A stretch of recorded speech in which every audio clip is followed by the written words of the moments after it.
Chapter 4, Keeper of the Keys. Boom, they knocked again. Dudley jerked awake. Where's the cannon? He asked stupidly.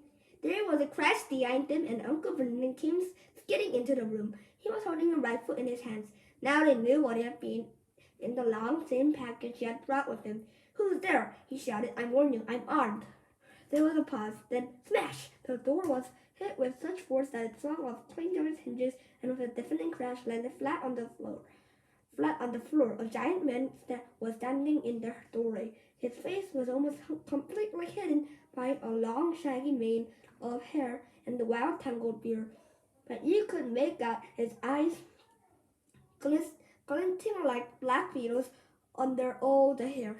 The giant squeezed his way into the hut, smoothing so that his head just brushed the ceiling. He bent down, picked up the door, and fit it easily back into its frame. The noise, the snow outside dropped a little. He turned to look at them all. Couldn't make us a cup of tea, could ya? It not been an easy journey. He strutted over to the sofa where Dudley sat, frozen with fear. Budge up, you great lump, said the stranger. Dudley squeaked and ran to hide behind his mother, who was crouching terrified behind Uncle Vernon. And here's Harry, said the giant. Harry looked up into the fierce white shadowy face and saw the beetle eyes were squinted into a snarl.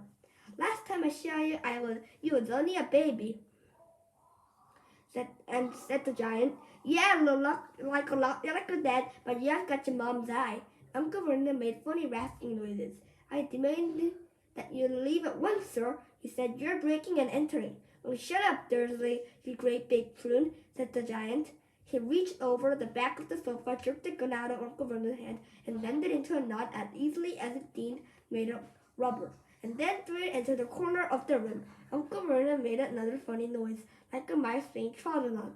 Anyway, Harry, said the giant, turning his back on the Dursleys, very happy birthday to you, yeah? Got some for ya here. I might sadden it at some point, but it tastes alright. From inside a pocket of a black overcoat, he pulled a slightly squashed box. Harry opened it with trembling fingers. Harry thought this was going a bit far. He had been to school after all, and his marks wasn't bad. I know some things, he said. I can, do math and stuff. But Harry simply waved his hand and said, what about our world? I mean, your world, my world, your parents' world. What world? Hagrid looked as it was about to explode.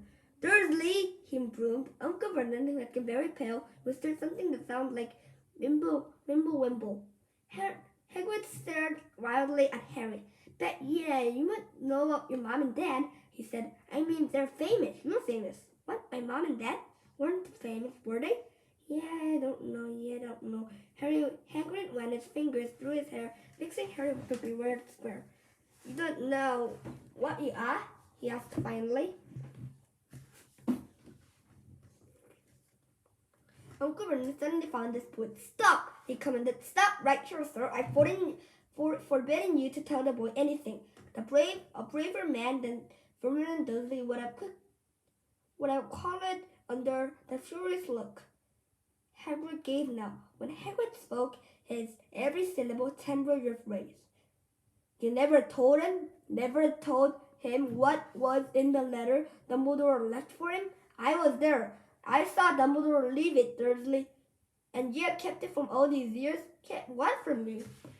Stop! I've forbidden you, yelled Uncle Vernon in a panic. Aunt Petunia gave a gasp of horror. Oh, go boil your heads, both of ye. Harry, you're a wizard. There was silence inside the hut. Only the sea and the gustling wind could be heard. And I'm what? gasped Harry. A wizard, of course, said Hagrid, sitting back down on the sofa, which groaned and sank even lower.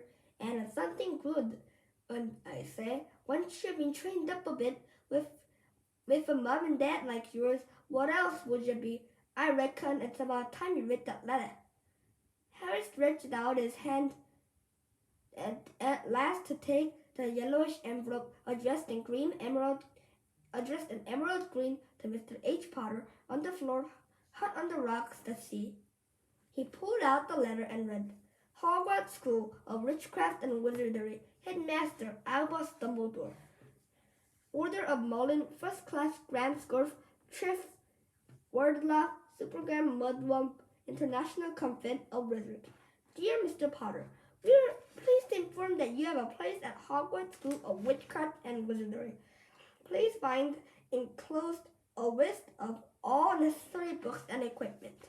The term begins the 1st of September. We await your owl by no later than 31st of July.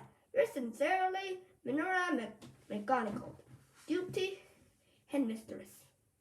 Question exploded inside Harry's head like fireworks, and he couldn't decide which to ask first. After a few minutes, it stammered, "What does it mean?" And, "Oh wait, my hour?"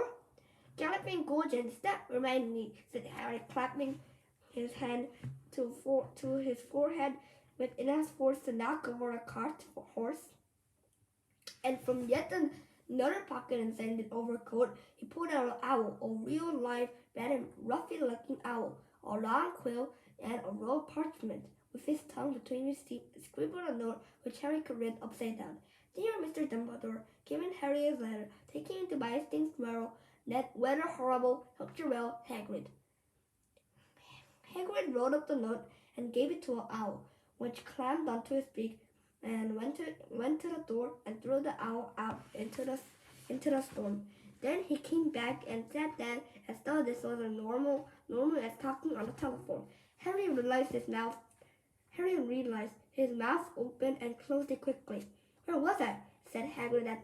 But at the moment, Uncle Vernon, still ashen-faced but looking angry, moved into the firelight. "He's not going," he said. Hagrid grunted.